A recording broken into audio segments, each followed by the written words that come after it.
होने वाले हैं। ऐसा होने से भी जातस्य ही ध्रुवो मृत्यु ध्रुवम जन्म मृतस्य च तस्माद परिहार्थे न त्वं सोचतुमर्हसि। जिसने जन्म लिया है उसका मरण ध्रुव है, निश्चित है, और जो मर गया है उसका जन्म ध्रुव है, निश्चित है। इसलिए यह जन्म मरण रूप भाव अपरिहार्य है, अर्थात किसी प्रकार भी इसका प्रतिकार नहीं किया जा सकता। इस अपरिहार्य विषय के निमित्त तुझे शोक करना उचित नहीं। कार्य करण के संघात रूप ही प्राणियों को माने तो उनके उद्देश्य से भी शोक करना उचित नहीं है, क्योंकि अव्यक्तादीनि भूतानि व्यक्त मध्यानि भारत अव्यक्त निधन्यानेव तत्र का परिदेवना। अव्यक्त्यानि न दिखना, उपलब्ध न होना ही जिनकी आदि है, ऐसे ये कार्यकरण के संघात रूप पुत्र मित्र आदि सब भूत अव्यक्त आदि हैं, अर्थात जन्म से पहले ये सब अदृश्य थे, उत्पन्न होकर मरण से पहले पहले बीच में व्यक्त हैं, दृश्य हैं, और पुनः अव्यक्त निधन हैं। अदृश्य होना ही जिनका निधन यानी मरण है, उनको अव्यक्त निधन कहते हैं। अभिप्राय यह है कि मरने के बाद भी ये सब अदृश्य हो ही जाते हैं। ऐसा ही कहा भी है कि यह भूत संघातम अदर्शन से आया है और पुनः अदृश्य हो गया है। न वह तेरा है न तू उसका है, व्यर्थ ही शोक किस लिए करता है। जय श्री कृष्ण, जय श्री कृष्ण, जय श्री कृष्ण। अर्थात इनके विषय में, अर्थात बिना हुए दिखने और नष्ट होने वाले भ्रांति रूप भूतों के विषय में चिंता ही क्या है, रोना पीटना भी किस लिए है।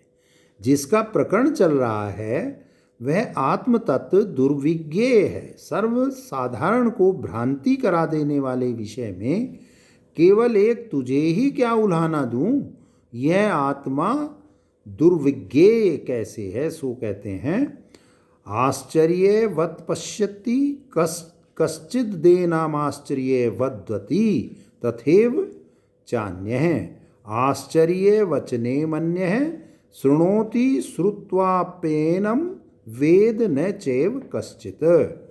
पहले जो नहीं देखा गया हो और अकस्मात दृष्टिगोचर हुआ हो, ऐसे अद्भुत पदार्थ का नाम आश्चर्य है, उसके सदृश का नाम आश्चर्यवत है।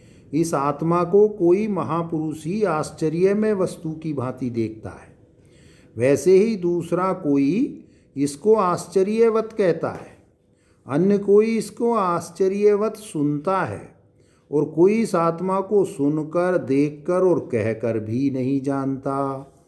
अर्थात अथवा जो इस आत्मा को देखता है वह आश्चर्य के तुल्य है, जो कहता है और जो सुनता है वह भी आश्चर्य के तुल्य है।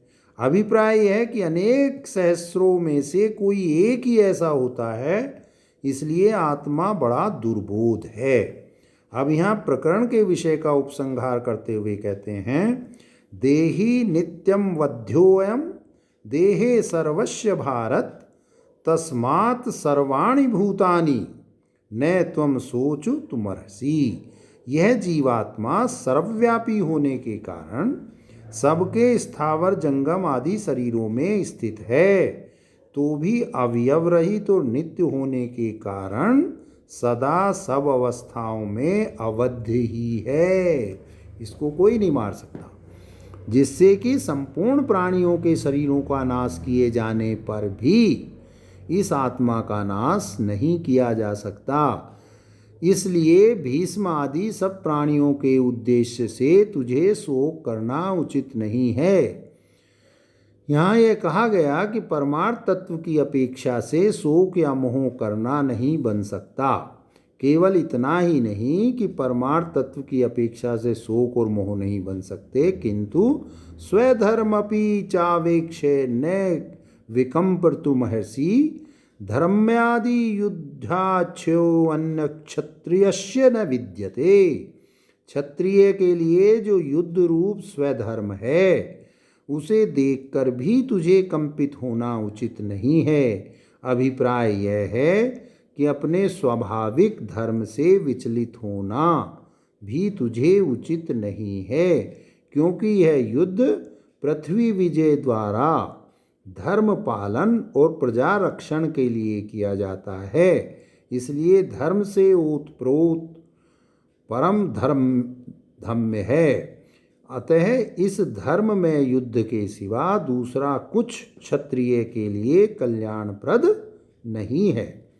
और भी यह वह युद्ध किस लिए कर्तव्य है, सो कहते हैं, यद्रच्छा चोपपन्यम स्वर्ग द्वारम मावृतम सुखिने क्षत्रिया पार्थ लभते युद्ध मिदृश्यम। हे पार्थ, अनिच्छा से प्राप्त बिना मांगे मिले हुए ऐसे खुले हुए स्वर्ग द्वार रूप युद्ध को जो क्षत्रिय पाते हैं, क्या वे सुखी नहीं हैं?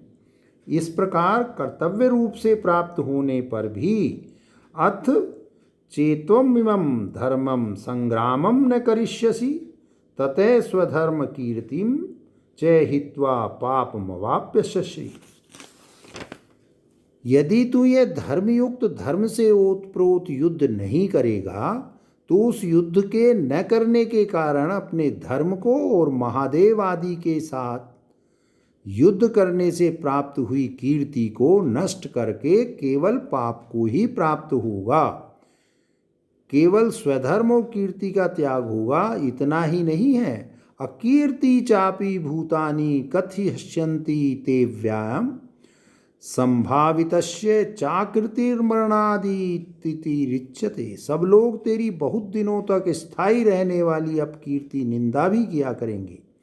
धर्मात्मा, सूरवीर इत्यादि गुणों से प्रतिष्ठा पाए हुए पुरुष के लिए अपकीर्ति मरण से भी अधिक होती है।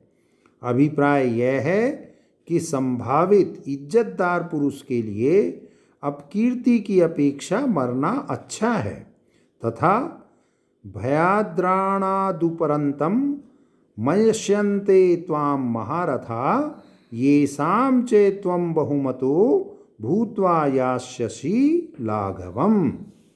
जिन दुर्योधन आदि के मत में तू पहले बहुमत अर्थात बहुत गुणों से युक्त माना जाकर अब लघुता को प्राप्त होगा, वे दुर्योधन आदि महारथी गण तुझे कर्ण आदि के भय से ही युद्ध से निवृत्त हुआ मानेंगे, दया करके हट गया है ऐसा नहीं कहेंगे। तथा अवाच्यवादंशे बहुनंदिष्यन्ति तवाहिताः निंदतस्त्वय सामर्थ्ये ततो दुःखतरं तु किम।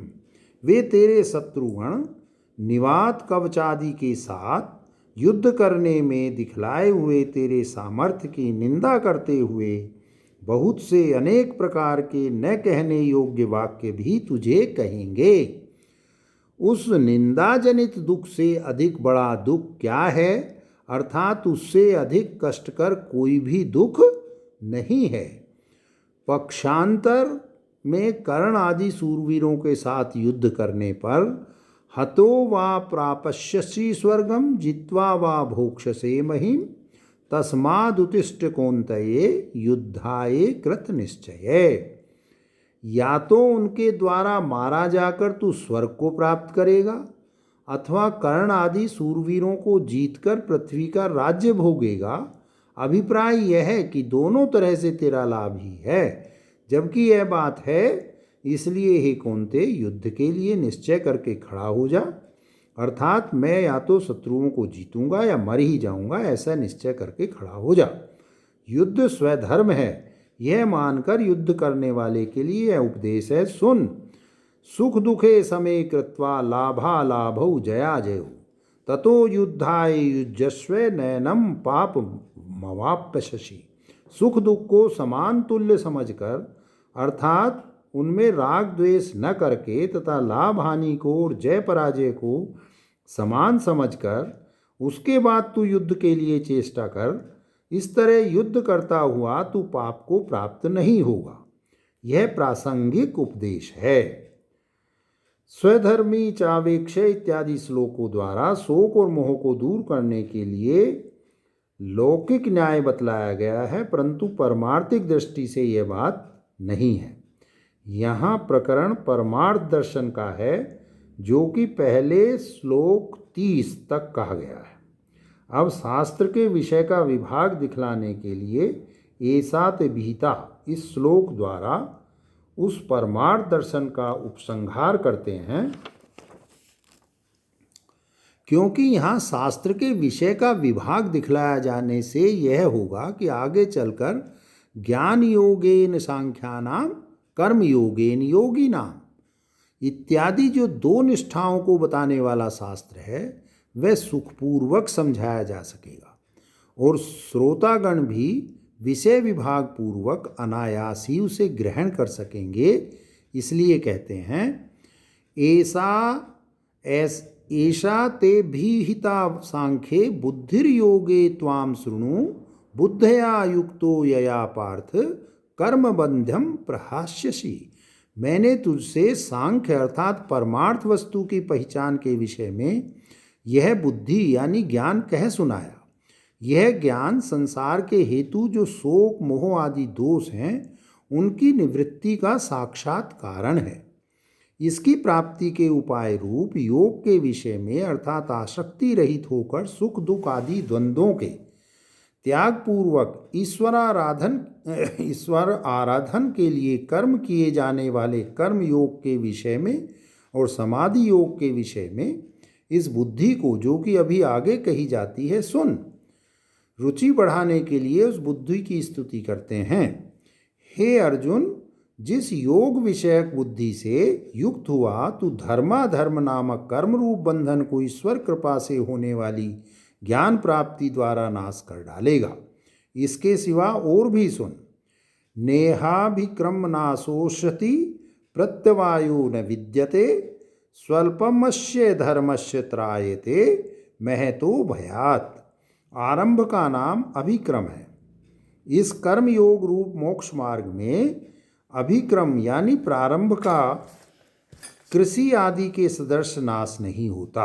अभिप्राय यह है कि योग विषयक प्रारंभ का फल अनैकांतिक नहीं है, संशय युक्त नहीं है, तथा चिकित्सादि की तरह इसमें प्रत्ययवाय विपरीत फल भी नहीं होता।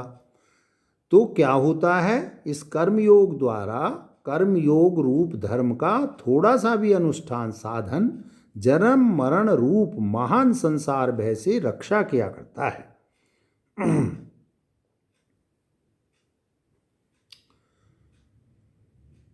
संसार भय से रक्षा किया करता है। और जो यह बुद्धि सांख्य के विषय में कही गई है और जो योग के विषय में अब कही जाने वाली है वह है व्यवसात्मिका बुद्धि रेके कुरुनंदन बहुशाखा हनंताश्चे बुद्धो वैयाश्याय नाम। हे कुरुनंदन, इस कल्याण मार्ग में व्यवसात्मिका निश्चय स्वभाव वाली बुद्धि एक ही है, यानी यथार्थ प्रमाण जनित होने के कारण अन्य विपरीत बुद्धियों के शाखा भेदों की बाधक है।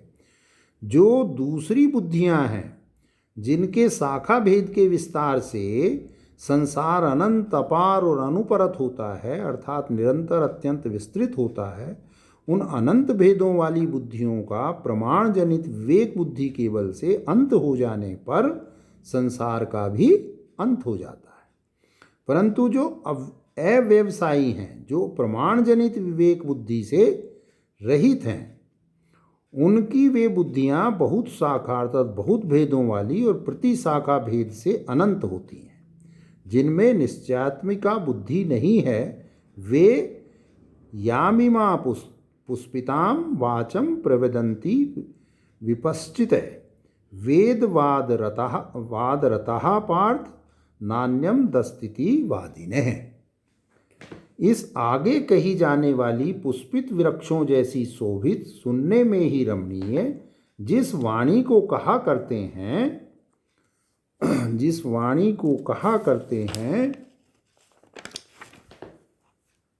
कौन कहा करते हैं? अर्थात अज्ञानी अर्थात अल्प बुद्धि वाले अविवेकी, जो कि बहुत अर्थवाद और फल साधनों को प्रकाश करने वाले वेद वाक्यों में रत हैं तथा ये पार्थ जो ऐसे भी कहने वाले हैं कि स्वर्ग प्राप्ति आदि फल के साधन रूप कर्मों से अतिरिक्त अन्य कुछ है ही नहीं। जय सिया राम, जय सिया राम, जय सिया राम, जय सिया राम। बस यहीं तक रखते हैं। जय सिया राम, जय सिया राम, जय सिया राम, जय सिया राम। अभी तो ये काफ़ी चलेगा अध्याय 2। जय सिया। अध्याय 2 काफ़ी बड़ा भी है, समझने लायक भी है। जय श्री कृष्ण, जय श्री कृष्ण। ओम त्वमेव माता च पिता त्वमेव बंधुश्च सखा त्वमेव विद्या द्रविणं त्वमेव सर्वं मम देव देव। जय श्री कृष्ण, जय श्री कृष्ण।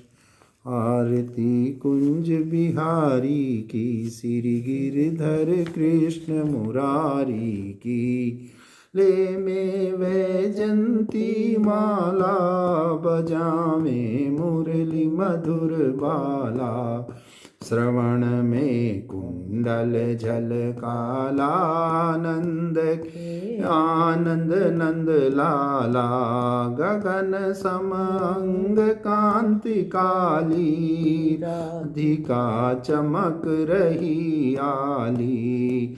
तन में ठाड़े बनमाली, भ्रमर सी अलक कस्तूरी तिलक। चंद्र सी झलक लित छवि श्यामा प्यारी की। आरती कुंज बिहारी की, श्री गिरधर कृष्ण मुरारी की। कनक में मोर मुकुट बिल से, देवता दर्शन को तरसे।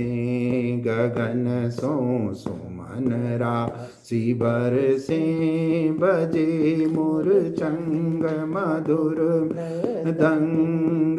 ग्वालिन संग अतुल रति गोप कुमारी की। आरती कुंज बिहारी की, श्री गिरधर कृष्ण मुरारी की। जहाँ ते प्रकट भई गंगा, सकल मल हरिणी श्री गंगा। स्मरणते होत मोह भंगा, बसय शिव शीस जटा। बीच हरय अग कीच, चरण छवि श्री बनवारी की। आरती कुंज बिहारी की, श्री गिरधर कृष्ण मुरारी की। चमकती उज्ज्वल तट रेणु, बज रही वृंदावन बेनु। चहु दिशि गोप ग्वाल हेनु, हसत मृदु मंद चांदनी। चंद कटत भव फंद, टेर सुनो दीन दुखारी की। आरती कुंज बिहारी की, श्री गिरधर कृष्ण मुरारी की। आरती कुंज बिहारी की, श्री गिरधर कृष्ण मुरारी की। ओम जय हनुमान, जय जय हनुमान। जय शंकर, जय पार्वती, जय ओम। जय गणपति, जय जय गणेश भगवान, आपकी जय हो। जय श्री राधा माधव, जय श्री राधा माधव, जय श्री